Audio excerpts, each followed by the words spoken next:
Sa unang tingin, mistulang mga kondominium ang mga gusaling ito sa Paradise Heights. Araw-araw, daan-daang pamilya ang labas-pasok sa pasilyong ito. Pero sa likod ng mga pintuang ito at ng lugar na kanila nang tinatawag na tahanan, paraiso nga ba ang kanilang pamumuhay?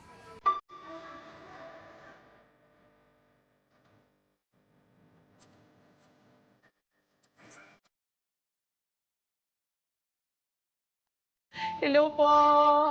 Nay, Galad Karen po. Kamusta po kayo? Buti naman po. Dito po kayo nakatira? Opo. Doon, sa 517 po. Sige, puntahan natin ang bahay nyo. Wala doon po. Sabi lang. Medyo madilim talaga dito. Okay po. Opo. Bakit? Kasi po, pahirap pa ilaw rito. Pahirapan po ang ilaw. Pero may tindahan na. Mayroon iba. Mayroon yung iba. Iba Tapos wala. may mga bata. Oo, may mga bata. Naglalaro. At may computer shop pa. Oo. Isa lang po yan. Pagpasok pa lang, bumungad na agad sa amin ang makitid at madilim na mga pasilyo. Nakasalansan ang iba't ibang gamit at tila naging makulay na mga banderitas ang mga sinampay sa bawat hallway. At ang bawat tahanan may iba't ibang disenyo. Ang iba ay may sariling gate. Ang iba naman ay wala. So, Nay, gano'n na kayo katagal dito sa Paradise Heights? Opo, yung mag-ano na, 25 years. 25 years ka na dito. Ito po, pasensya na po sa kalat ha po. Naku, walang problema. Ako pa ba? Ito ang munting tahanan ni Nanay Abilina. Kasama ang kanyang mga anak at apo, 4 na pamilya ang magkakasamang naninirahan sa maliit na espasyong ito. So, saan kayo nagluluto? Ala po, labas, nag-uuling po. Tapos ito pong mga tambak, Ano po nga yan mga inipon ko pag mga lakal po. pangangalakal. Yun po ang ginagawa po Opo. ninyo magpasa hanggang Indoors ngayon. po. Okay.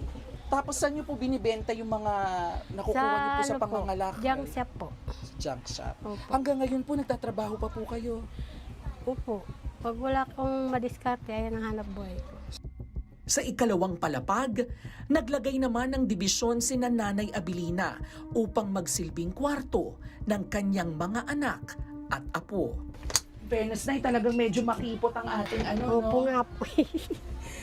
May bibi na tutulog pa po. Ayan, ito yung kwarto nila. So, dito sa second floor nila, Nanay Abilina, 3 po yung ginawa nilang kwarto. So, may kwarto dito. Ito yung isang maliit na espasyo, may kwarto din. Tapos may kwarto pa din dito. In fairness, inay ha, ang galing nyo pong gumawa ng space. May butik. Butiki. May alaga kami. Okay lang po, okay lang. Nagulat lang ako. Diyos ko, ang lalaki po ng mga butiki dito, parang mga iguana. Ilang years po kayo sa Smoky Mountain tumira? Ano pa lang yung squatter, mga 15 years. 15 years kayo doon, tapos pinalipat po kayo dito sa Paradise Heights. Tama po. Sino po nagpalipat sa inyo? Pinag-usapan namin dito yun. Buwan-buwan, 200.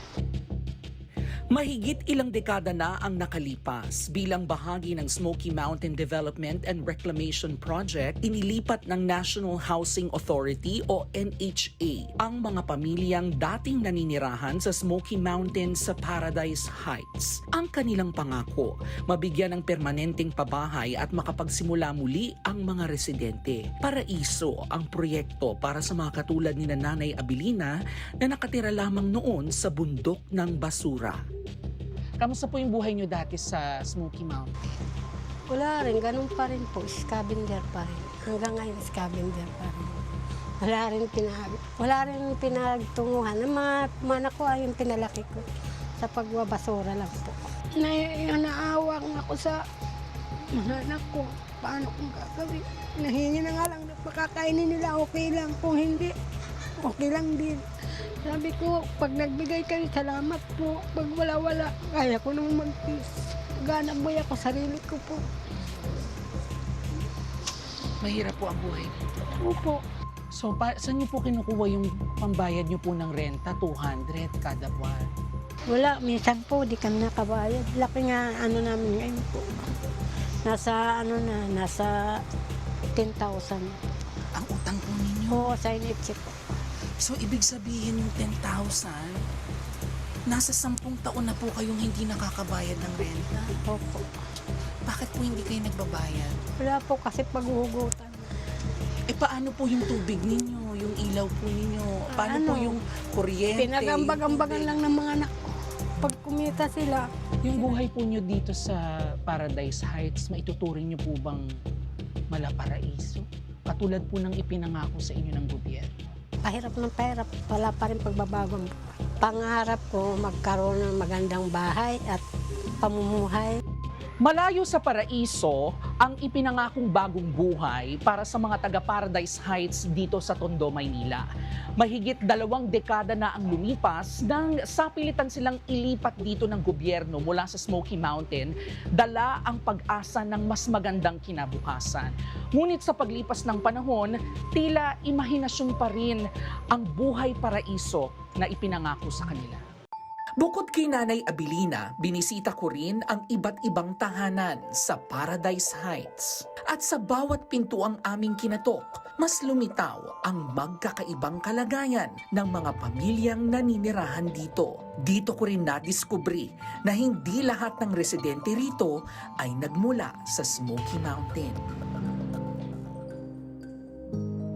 Tulad ni Nanay Abilina, hindi nawawala ng pag-asa ang mga residente ng Paradise Heights. Patuloy daw nilang ipaglalaban ang tahanan na minsan ay ipinangako sa kanila na magiging simula ng mas magandang buhay.